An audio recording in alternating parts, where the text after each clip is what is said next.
Les extraterrestres existent-ils vraiment? S'ils existent, pourquoi n'ont-ils pas encore visité la Terre? À propos de cette question, en réalité, cela fait longtemps qu'on en débat. Les scientifiques ont proposé le célèbre paradoxe de Fermi. Dans un univers aussi vaste, il devrait y avoir de nombreuses civilisations. Mais pourquoi? N'avons-nous encore trouvé aucune trace d'extraterrestres? Plusieurs hypothèses peuvent expliquer cela. La première est la barrière technologique. Peut-être que la technologie des civilisations extraterrestres n'a pas encore atteint le niveau nécessaire pour voyager entre les étoiles, ou leur technologie de communication est incompatible avec la nôtre. La seconde est le temps cosmique. Notre existence ne représente peut-être qu'un instant fugace dans l'histoire de l'univers. Nous avons peut-être manqué l'occasion de croiser d'autres civilisations. La troisième, c'est qu'ils choisissent de rester discrets. Peut-être que les extraterrestres sont déjà venus ici, ou qu'ils nous observent en ce moment. Mais leur technologie leur permet de passer inaperçus à nos yeux. Les recherches scientifiques montrent que notre univers contient au moins 200 milliards de galaxies. Chaque galaxie abrite des centaines de milliards d'étoiles. Et autour d'elles orbitent d'innombrables planètes. Avec de tels chiffres, l'existence d'autres formes de vie dans l'univers devient une probabilité très élevée. Cependant, ces civilisations extraterrestres potentielles se trouvent peut-être dans des galaxies lointaines. Même si elles existent, la distance et le temps constituent obstacles majeurs à la communication. Notre technologie d'exploration spatiale reste très limitée. À ce jour, nous dépendons principalement des ondes radio pour communiquer dans l'espace. Mais la vitesse de ces signaux est restreinte à celle de la lumière. Imaginez ceci. Même si les extraterrestres utilisent une technologie similaire, leurs signaux pourraient mettre des centaines, voire des milliers d'années à nous parvenir. Les signaux que nous envoyons subissent le même problème.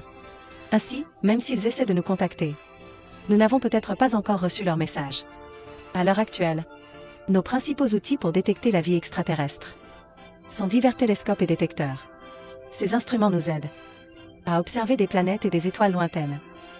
Ces dernières années, les scientifiques ont utilisé des outils comme le télescope Kepler pour découvrir de nombreuses planètes semblables à la Terre, appelées exoplanètes. Cependant, même si ces planètes se trouvent dans la zone habitable, c'est-à-dire là où l'eau liquide pourrait exister, nous ne pouvons pas être certains qu'elles abritent réellement de la vie. C'est parce que notre technologie actuelle ne permet pas encore de détecter directement les biomarqueurs sur ces planètes lointaines, comme des molécules spécifiques dans leur atmosphère. De plus, notre définition de la vie est peut-être trop restrictive. La vie sur Terre repose sur le carbone et l'eau. Mais qui peut garantir que la vie extraterrestre n'existe pas sous une forme totalement différente? Si les bases de la vie extraterrestre sont différentes des nôtres, alors nos méthodes de détection actuelles pourraient être totalement incapables de les repérer. Nous savons que l'existence de la vie extraterrestre est un sujet brûlant pour les scientifiques et les astronomes.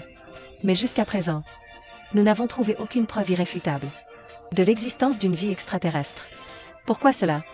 Il existe une hypothèse très intrigante, appelée l'hypothèse des extraterrestres avides. Cette hypothèse suggère que les civilisations extraterrestres pourraient être très cupides. Pour garantir leurs ressources et leur survie, elles conquièrent sans cesse d'autres planètes et civilisations, comme des pirates cosmiques. Elles pillent tout ce qu'elles peuvent, y compris la technologie, les ressources et même la vie elle-même. S'il existe de telles civilisations avides dans l'univers, elles pourraient éviter délibérément de laisser trop de traces pour dissimuler leur existence. Cela leur permet de ne pas être détectées, ce qui pourrait compromettre leur plan de pillage. Notre Terre est peut-être dans leur champ d'observation, mais n'a pas encore été nettoyée. Ou peut-être qu'ils nous surveillent discrètement and attend at le moment propice. Bien que cette hypothèse semble tout droit sortie d'un film de science-fiction, elle propose une explication plausible au fait que nous n'ayons pas encore contacté de civilisations extraterrestres. Bien sûr, la plupart des scientifiques restent sceptiques, car il n'existe aucune preuve tangible pour soutenir cette idée. Et cette hypothèse est difficile à vérifier par des méthodes scientifiques empiriques. Grâce à ces analyses scientifiques, on peut constater que, bien que les extraterrestres ne soient pas encore venus sur Terre, cela ne signifie pas qu'ils n'existent pas. Les mystères de l'univers sont bien plus complexes que ce que nous pouvons comprendre. À l'avenir, avec les progrès de la technologie, peut-être qu'un jour, la vérité nous sera révélée.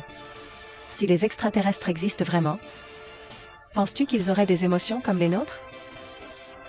Auraient-ils des rêves?